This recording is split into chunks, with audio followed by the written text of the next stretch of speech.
If you want to change icon colors on the Samsung Galaxy S26 Ultra, first of all, we can open the settings. Over here in settings, scroll down a little bit and then go to wallpaper and style.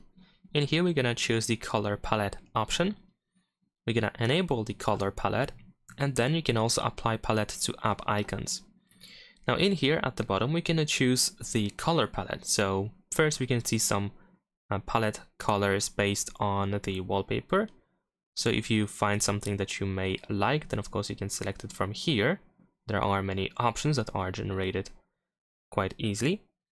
And also we can switch to basic colors in case you cannot really find something particular in here.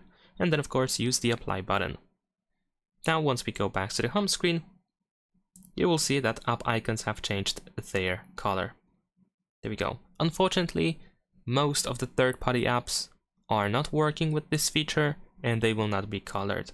So a better choice might be to apply a custom icon theme.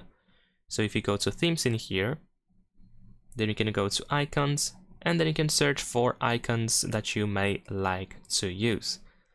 And let's say I'm gonna use this one over here. Let's download it. And I'm gonna apply the theme. And it might be a better choice because usually app icons are affected. Pretty much all app icons are affected, more or less. And that's all. Leave a like and subscribe.